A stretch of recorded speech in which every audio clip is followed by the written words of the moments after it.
Good morning, everyone. My name is Katie Finley-Squeque, and I work for the Confederate Salish Kootenai tribes, and I am the program manager.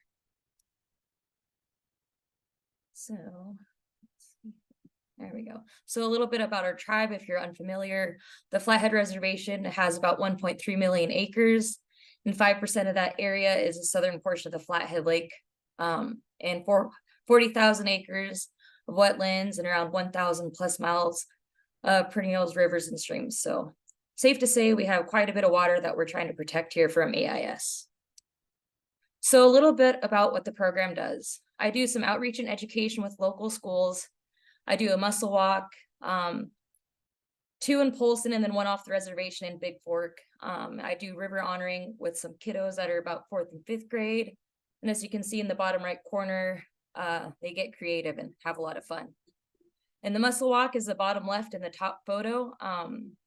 We just talk about the importance of clean, drain, dry, and we have some mussel sniffing dogs that come. And then at the end, we have some 3D printed mussels, which is on that little piece of driftwood, and some art drawn on rocks with some aquatic plants.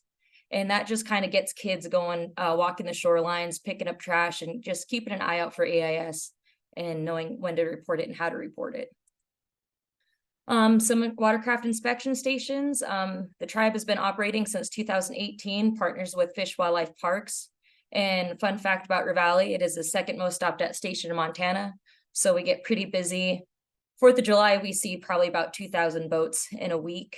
The middle photo is actually some zebra and quagga mussels that we found in a filter a couple of years ago on a boat on the right-hand side.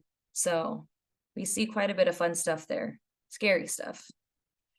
And this is a little photo, it's a spider map.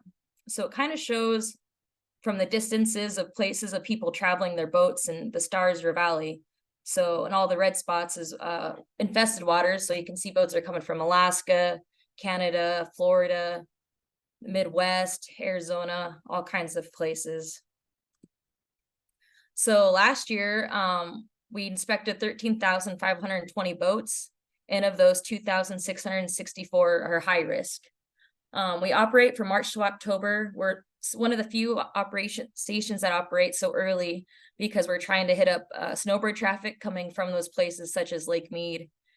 And also there's MAC Days event that's held on the Flathead Lake, and it is mandatory for boaters to show proof of inspection before participating. And then from May to September, normally right before Memorial Day weekend, is when we start doing 24/7 operations.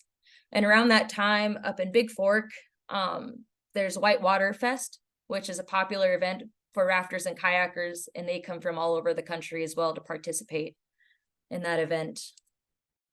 We do have law enforcement. We are lucky to have Fish and Game.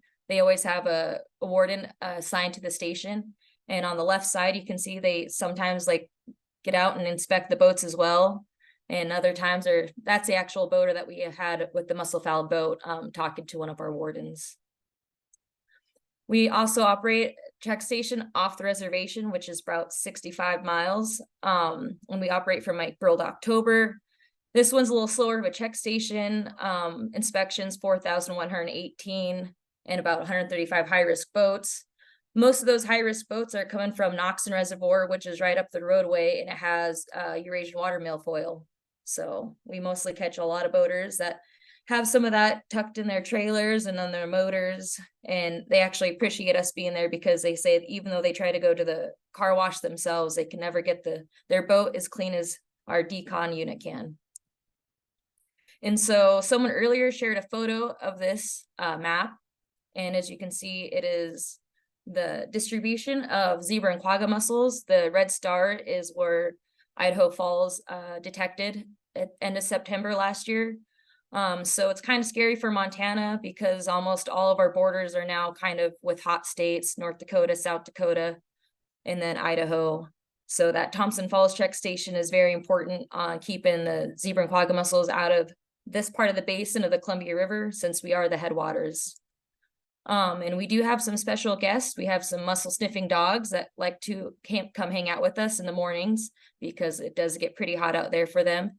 And we ask the boaters if we can set a sample on their boat, and the dog will go hang out and hide. And Then once when we know it's secure in a spot, we'll have Deb and her dog come out and do some sniffing and find where the mussels are. So it's a fun way to get boaters to interact and see how important it is, that these mussel dogs, what jobs that they do and how good they do their job.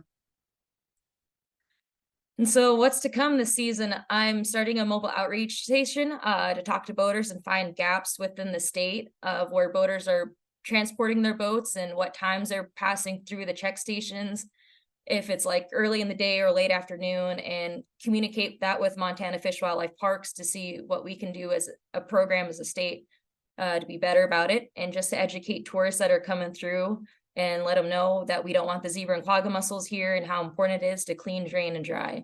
Because for the most parts, when people being at the check station so much, when they come from an area with zebra and quagga mussels, they're so used to it, they don't realize the implications that they're having on the future in bodies of water that are not infested. So it's kind of short and sweet. So